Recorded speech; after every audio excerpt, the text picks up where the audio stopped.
So today we're going to talk about the ray of death. And the ray of death is that thing that Julia mentioned last week. It's the the process that occurs between each of the 108 existences that we have in the human kingdom on the wheel of samsara. And death in itself is part of the process which impacts all of us and connects the phenomenon of death with the phenomenon of birth. Because in itself, as you would expect, the process of death leads us to eventually the next birth in one of those 108 lives. And we're going to talk about that process in this topic. And the ray, when they talk about the ray of death, the Venerable Masters, they are talking about an energetic, like a lightning bolt. So no one can escape it. If it comes, it comes. We're all going to die at some point. And so that ray of death is what the topic is today. So death is the opposite side of the coin of life. It's part of the same process.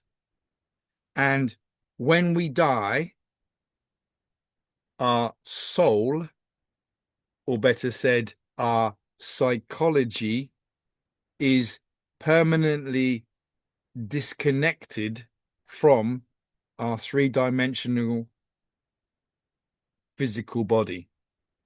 Okay? And we'll talk about that in a moment in a bit more detail. Death is something all of us receive. We all receive the impact of the ray of death when, according to the law of karma, our book of debts or our prescribed termination comes in that moment. And we'll be talking about the law of karma in a lot more detail in a couple of weeks' time, how we can address karma, how we can rebalance the scales of justice so that the karma does not have such a large impact on our life. But we talk about that in a couple of weeks. But here in the ray of death, we reach the end of a particular life or particular existence in a particular moment, and the vital body and the physical body disconnect from the physical body. You remember that the vital body is some people call the aura or the etherical body. It is an energetic body which works in conjunction with the three-dimensional physical body. And when the etherical or vital body separates from the physical, then it begins to degenerate or disintegrate, break down. It's just energy. So it takes a time to break down. And also, what we come on to later, is that the personality of the person also starts to degenerate, disintegrate, and break down because it's another form of energy. But we'll come on to that in a moment. Okay? So, when we get to that point in our life, when the ray of death impacts us, the angels of death cut the link between the physical body and the psychology, or you could say our soul in normal language, non-Gnostic language. So the thing that connects the physical body to the psychology is called the Antakarana. You may have heard it as that name, or maybe the silver cord. And again, we're going to come on to that. The silver cord connects our psychology to our three-dimensional physical body. So the ray of death in itself is a high voltage energy which we cannot avoid, obviously. We all die in the end, but we may all have fear, or some people might not have a fear of dying. But it connects us with conception, as in the birth of the next life we're going to live, or the next existence. The ray of death has in its command hosts of entities or beings, or we can say angels. So there are angels of death and there are angels of life. Okay? The angels are obviously divine beings, and the angels of death wear a uniform because they got a job to do. And that's why they have the face of a skull and they carry that implement there, which is called a scythe. In English, I don't know what you call it in other languages, but in English, it's a scythe. Okay. They have this uniform, but they are terribly divine.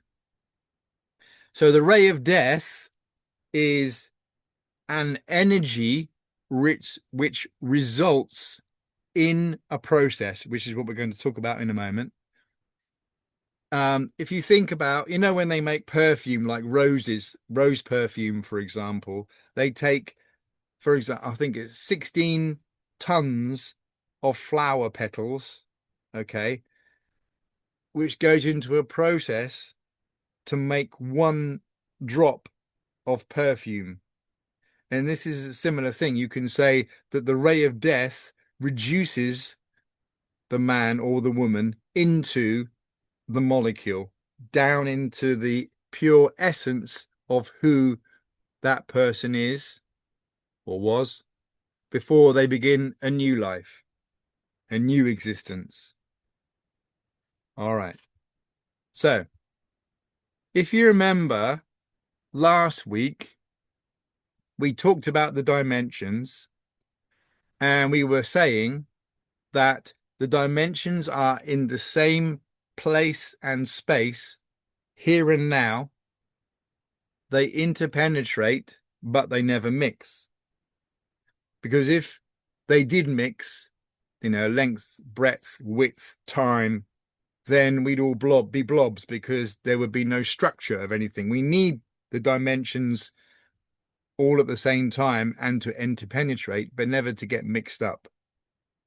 Even Doctor Who would probably agree with that. So the dimensions are here and now, and when we are in a particular state of consciousness, we are able to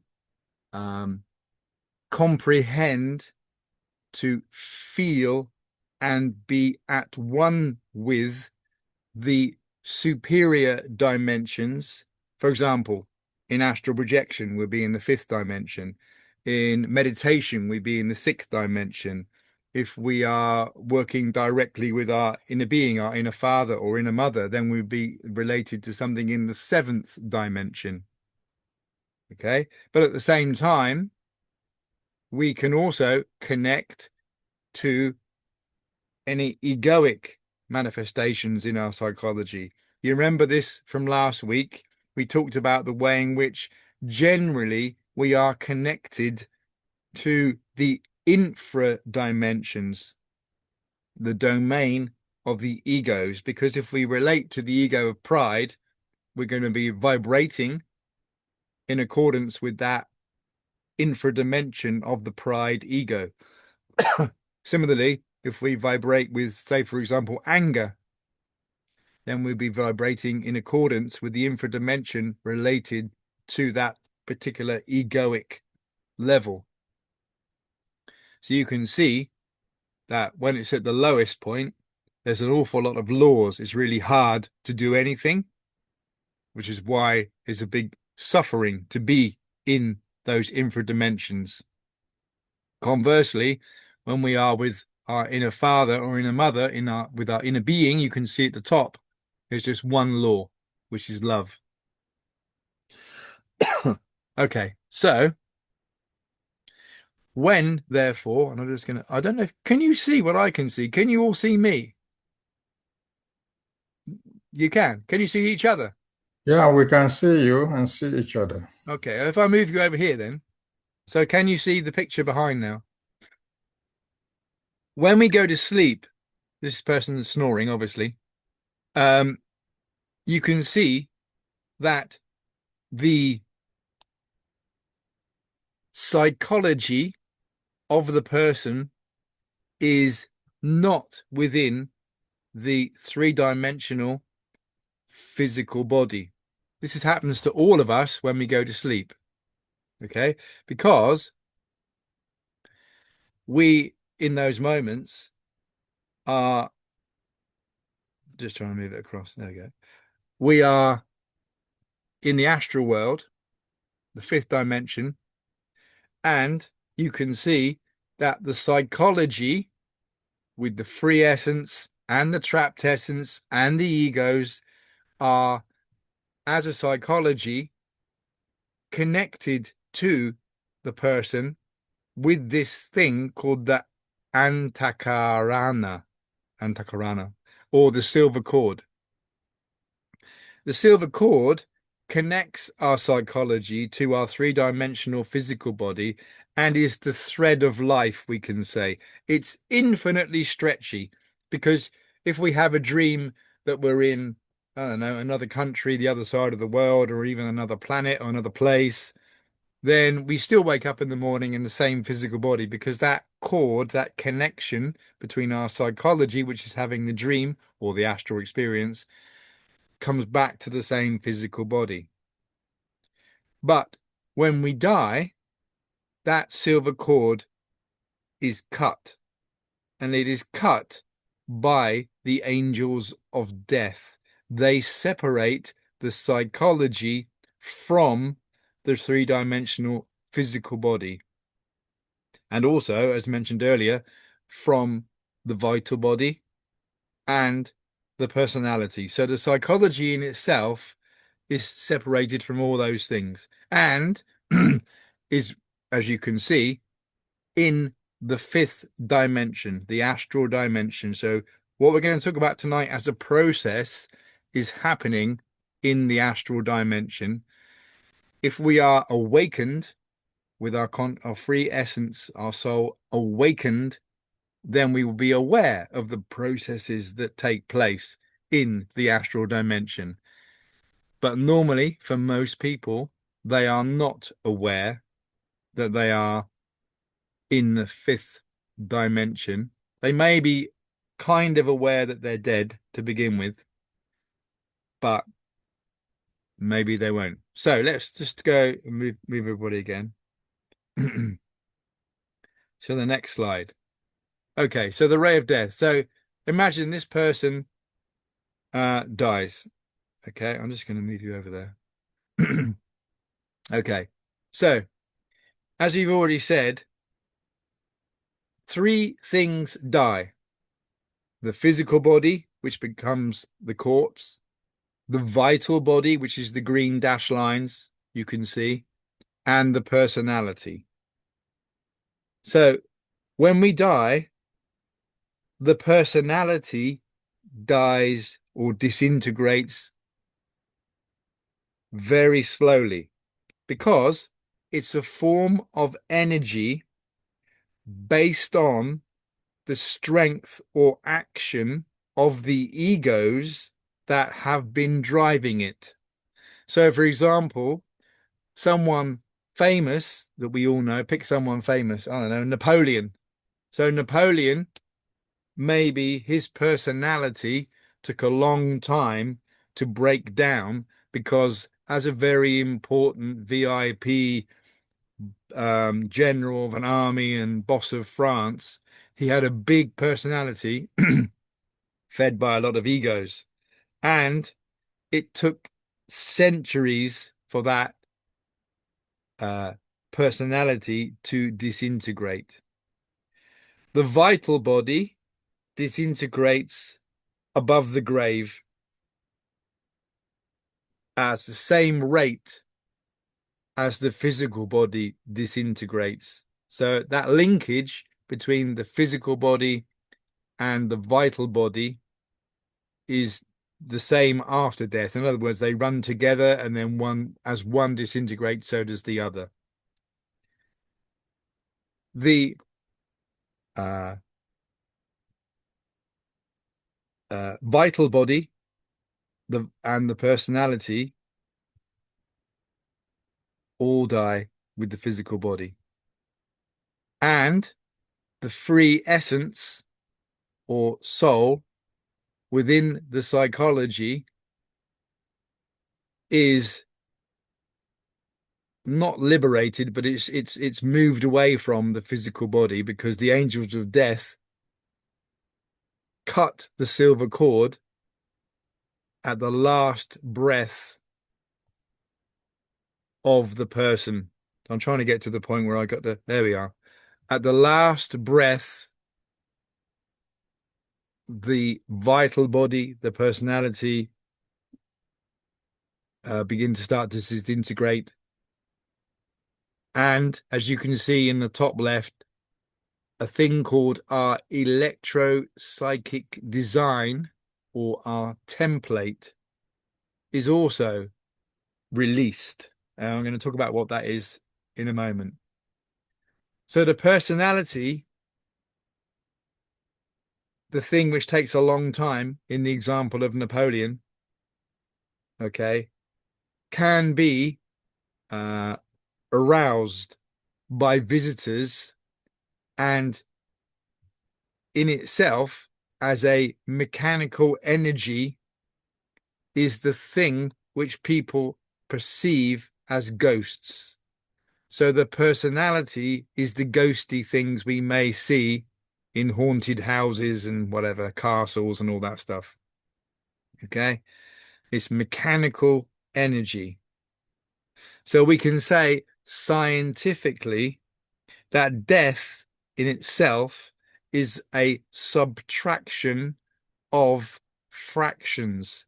In other words, different parts are removed. At the end of the process, all that is left is the egos and the essence, which form the psychology, but they are separated from the three-dimensional physical body.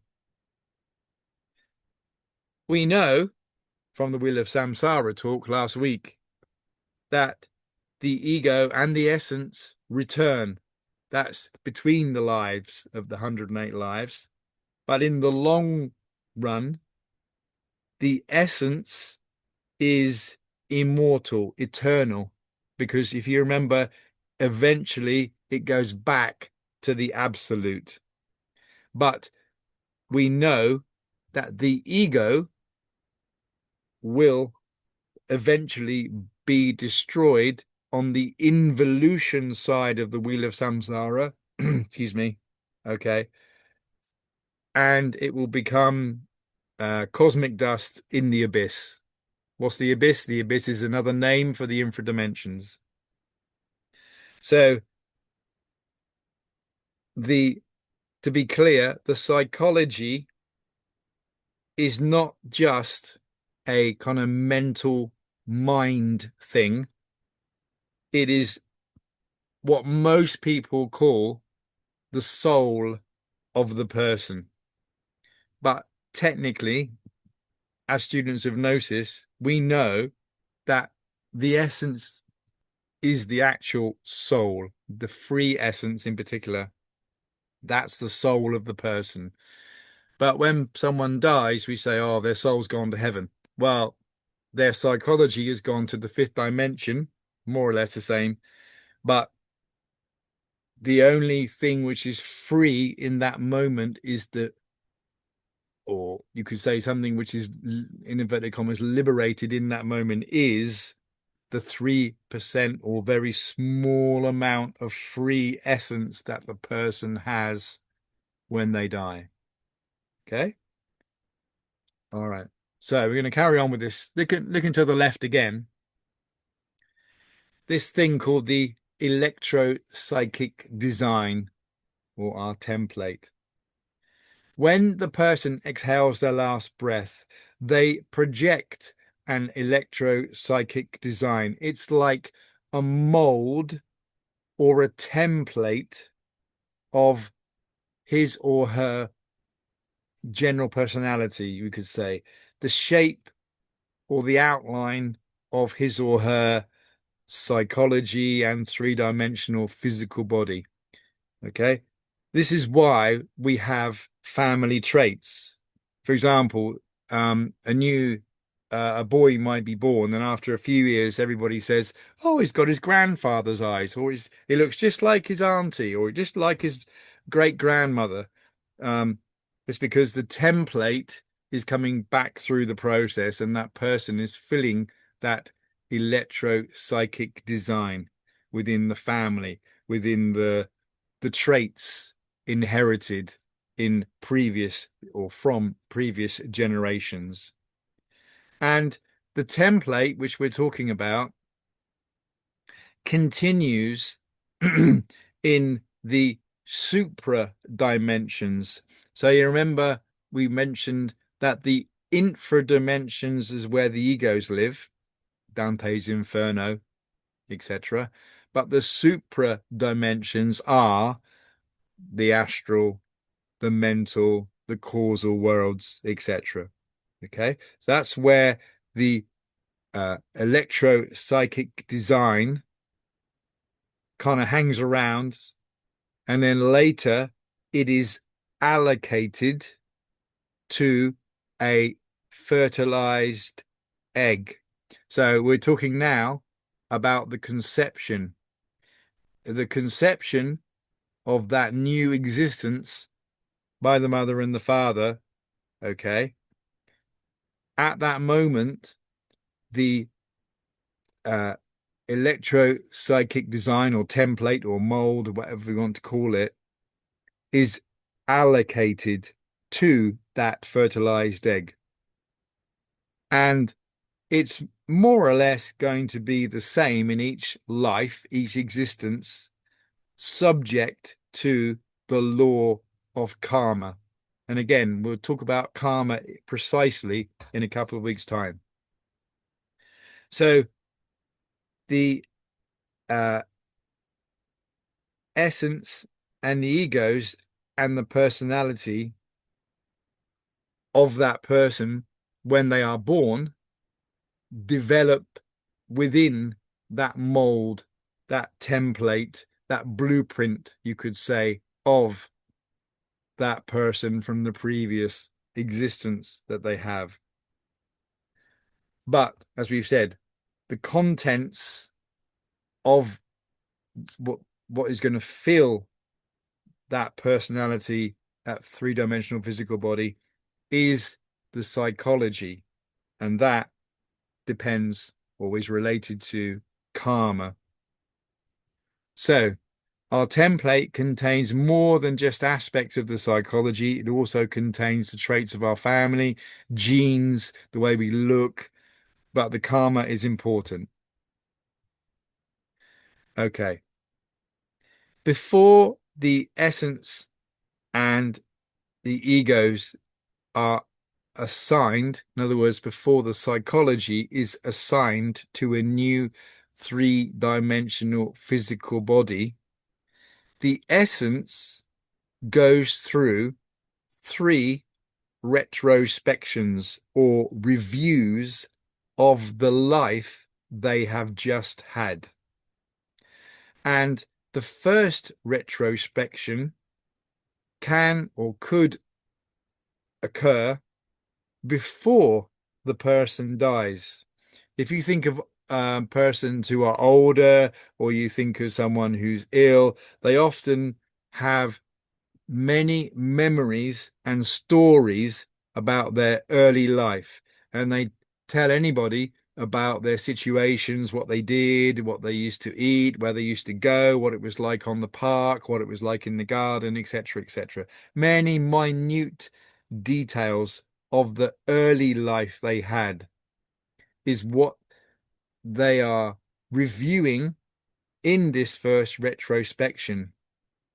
I'm sure some of us would recognize that from people we know or in our family who've gone through this retrospection. It's really just a quick resume of their life. And then, yes, they die.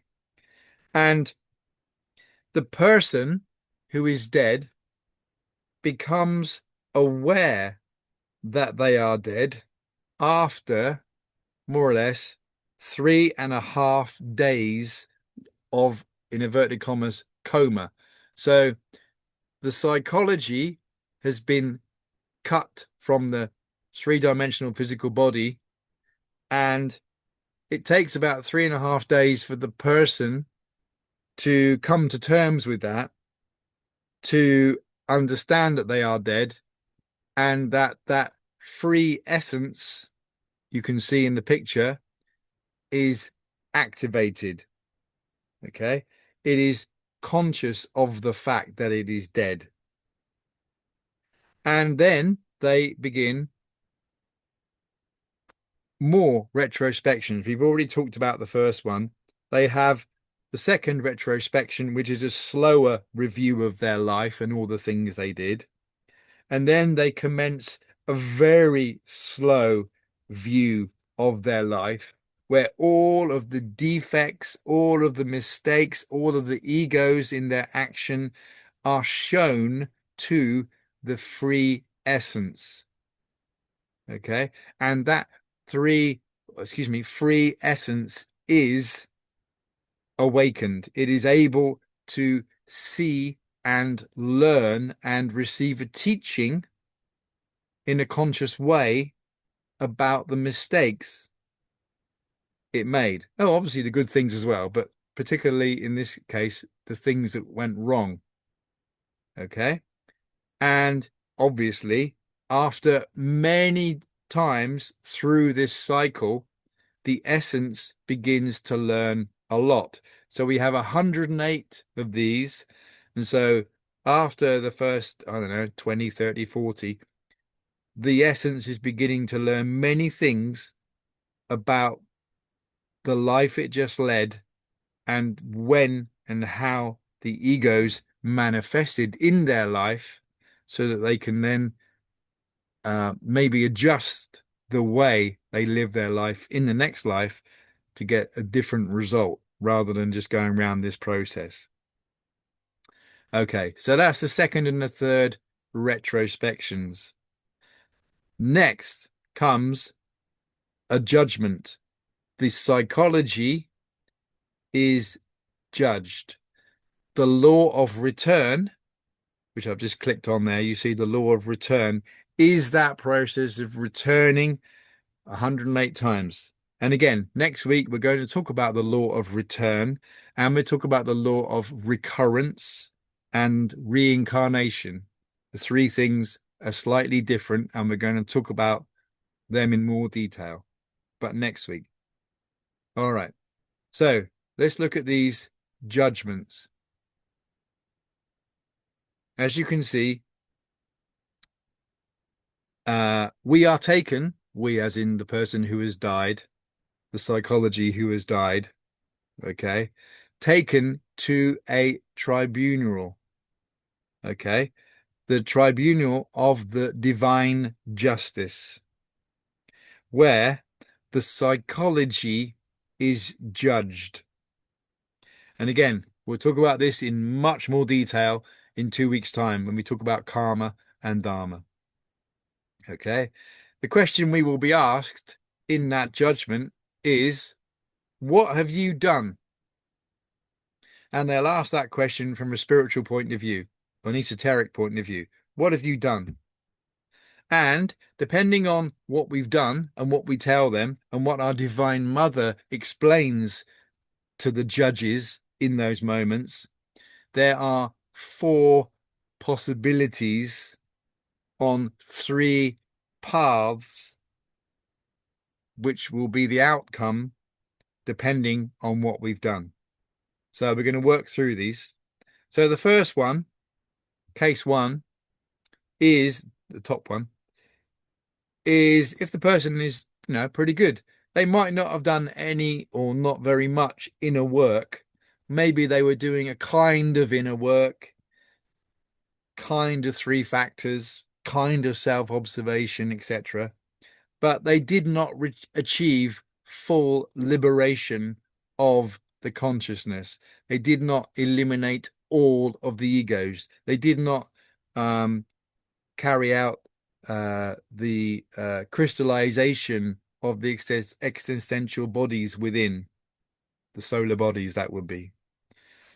And if that's the case, they didn't quite get to where they could have got, but they were okay, then the free essence in the psychology, the free essence is separated from that psychology and is taken to the causal dimension. The causal world, if you remember, was the sixth dimension.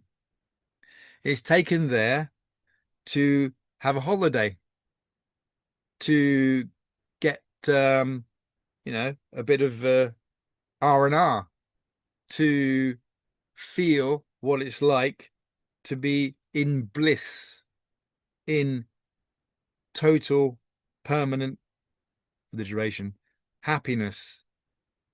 Here, the essence is given the incentive or motivation or the nudge, okay, to work harder in the next life because these are the things you can actually achieve. This is what it's like to actually get beyond ego, okay? And after a time, whatever that duration is, then the essence returns to the rest of the psychology. And then later will return to the next three-dimensional physical body as part of this process via karma. And again, we'll talk a bit more about that in a moment. A person who was doing a mission for the White Lodge. Okay. So there are very simply two lodges. There is the Black Lodge and the White Lodge, or the Venerable Black Lodge and the Venerable White Lodge. This school, this Gnosis you are receiving, this website, these teachings online is from the White Lodge. Okay. The divine hierarchies. Okay. If we're doing a job for them in our physical life, but comes a cropper, has an accident, for example, then that person is, or that psychology is um, categorized as to return directly to a new three-dimensional physical body to restart that work as soon as possible. Okay, so it's whistle stop. If the person who's doing something for the White Lodge, they go through this process and then they will be, whisked along, born again, grow up, and then carry on as a human in their next life, doing the same task they were given by the White Lodge. However, most people in this fifth dimension, this second path, okay, their egos and essence, their psychology, stays in the fifth dimension, but psychologically asleep. The free essence is also not awakened. And this is known as limbo. I'm sure you've all heard of that term, limbo. It's where most people go in this process, or most psychologies go. And because they are a psychology which is not awake psychologically, then they do not even know that they are physically dead. They're not even aware that they don't have a physical body. All they have is egos projecting themselves. The egos project themselves to make the person think that they are living a three-dimensional physical life. But at that point, they're not. They're in the fifth dimension. And after a time, then the psychology, the essence and the egos, return to a new three-dimensional physical body, again, in accordance with karma. When we die, the deceased normally is in limbo. Their consciousness is asleep. They are, and this is quite hard language now from Master Samael, they are unaware they are dead. They are a bunch of unconscious shadows, not aware of the present, bottled up in their dogmas, events of the past, and their animal passions. Okay? It sounds very strong, but that's where we all are if we're not in the moment. All of us are in that place because all of our egos are just manifesting. And if we're not psychologically awake in the day, then we're also related to those infra dimensions through the manifestation of ego in our psychology. And then finally, the third path, okay, is if the person has done bad deeds, and I'll come on to what bad means in a moment, or if the person is totally identified with ego. So, for example, they are um, overwhelmed with the amount of ego in their psychology that the free essence, there's nothing left anymore. It's just all ego. In other words, that person is saturated. Okay. Or if the person has reached the end of the 108th life, okay, and has done no psychological or esoteric work, then, as you know from the wheel of samsara, that person will begin the involution, will begin to enter the infra dimensions, or you could say the abyss. And in that process, the egos are all removed and cleaned out of that psychology. That would be after the 108 lives.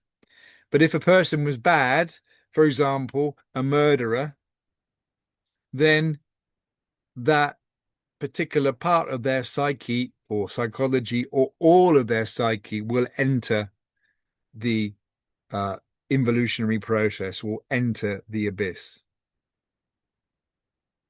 Uh, if a person, as we talked about last time, is in, just as an example, life 57 or existence number 57, um, it could be that at that stage, their psychology begins full involution. It is completely linked into the abyss because of the things that that person was doing in the three-dimensional physical world when they were in their life number 57. So even though we have 108 lives, it could be that at some point before that, we descend into the abyss. Uh, but the physical body, the three-dimensional physical body of that person will still be there, will still exist, will still have a life, one of those 108, but the psychology will be in the infra dimension. And those people, esoterically, are known as empty houses. In other words, they are there, they are completely with their three-dimensional physical body, but there is no spiritual yearning. There is no desire to find out more than what is on the horizontal. We talked about the horizontal and the vertical. There is no connection to their inner being because there is a severance. The inner being has cut that psychology off from the three-dimensional physical body because that psychology has to enter involution because of all the bad things that that psychology has done in the three-dimensional physical world as the person. So why do they remain as empty houses? Because as an empty house, it enables others, other people who are not in that situation to still encounter the karma they need to encounter as part of their life. So that's why they are like, you could say the empty houses or people with no yearning are like just there to generate situations to enable other people to pay karma, to pay karma. And again, we'll talk about karma in a few weeks' time. All right. So that's a little bit of a side side part of the discussion. Now I'm just going to move this again. Move you all over this side now. Now I know you can actually see that. Right. Okay. So the judgments that take place, one, two, three, and the four different options are a judgment of karma. And based on that karma, the eventually at some point, the essence, which includes or is part of obviously the psychology, is assigned to a particular three-dimensional physical body. So if you remember the on the left-hand side at the top, the electro-psychic design is allocated to a fertilized egg, but the psychology is assigned to a three-dimensional physical body. Because as the embryo starts to develop and grow, it needs to follow the template to enable the genes, the family traits, etc., to follow through. And I'll come back to when the essence enters that three-dimensional physical body in a few moments. So what we've talked about so far, obviously, is the law of return, returning to another existence. Everything is subjected to the law of return. The planet Earth returns to the same place at the beginning to start another year. The planets will return to the starting points. All of the atoms have electrons going round in orbits which begin and end in the same rotation. We have days and nights. We have four seasons, etc., etc. So this is return. Okay. And the angels of life connect the silver cord between the psychology and the fertilized egg. If you remember, on the left-hand side, the electro-psychic design is allocated to that fertilized egg. And when it grows in the womb and then eventually is born as a baby, in the first breath of the baby, the essence, the psychology, enters the physical body and enters into that template. So the essence enters the physical body, right?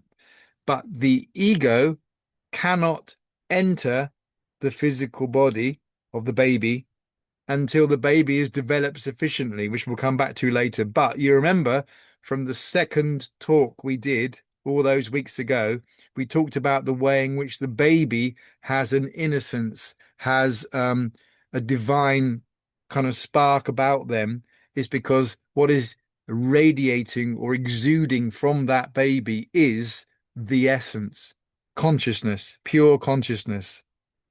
Okay. But the uh, ego cannot manifest until the personality is formed, if you remember, in the first 2 to 7 years. So you know from that talk we did all those weeks ago that the personality is a vehicle for either egos or essence. Until that personality is sufficiently developed, the ego cannot manifest through it, but the essence just is, but within the baby.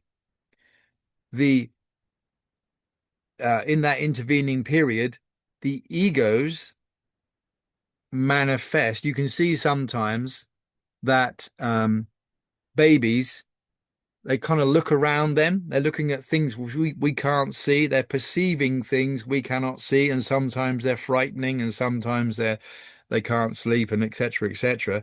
Sometimes that is because what they are perceiving is the egos, but they cannot enter the baby because there is no personality at that point. It takes 2 to 7 years to get to that. All right. So, what happened there? Oh, my cursor's in the wrong place. Um, so the baby grows in life, and there's more life after the first 2 to 7 years. The personality develops again within the template allocated to that person. So the person takes on the mannerisms, perhaps, of previous generations, which some people recognize and others don't, of that family, the family traits, the karma, the genes, etc. And after that life, eventually the person dies. As you can see in the middle, that's below the person, the arrows come to an end. So what we've drawn here is a very complicated picture, but it is the entire process of the ray of death. All right. And we're all going through this. We're all at some stage in this. Hopefully, most of us today are in the life bit, not in the death bit. But we need to think about these three factors, which we've talked about before. So we know that the three factors of the revolution of the consciousness can take us out of this cycle. Because if we realize that it's a mechanical, cyclical process of nature, and if we come to the conclusion that death is ultimately the clear out of egos through the wheel of samsara, what we talked about last week, we can break out of that with those three factors, operating the three factors. The death is where we carry out the psychological self-annihilation of what is not real in us. We are going to eliminate ego, and those egos are not real inside us. They are undesirable elements of the myself, okay? Living personifications of our errors, of our defects, of our vices, we can say. Okay? Birth relates to the harmonious unfoldment or unfolding of superior faculties, the creation of interior vehicles that allow us to perceive the great realities in this or other dimensions that exist inside and outside of ourselves. You can see these are pretty deep definitions now compared to what we used to say. And then finally, the sacrifice for humanity is the unselfish and constant deed in favor of mankind. We sacrifice our private interests to bring well-being to mankind. We apply universal conscious charity. And with the sacrifice for humanity, we are sometimes going through a suffering because we are denying the ego the pleasure of manifesting, what we talked about a few weeks ago. In other words, we deny the ego to manifest, which in turn the ego suffers because it can't manifest, but we feel that suffering within. And then we ask our Divine Mother to eliminate that particular aspect through the death. So you can see how all three factors link together. Okay, so I'm going to stop sharing now.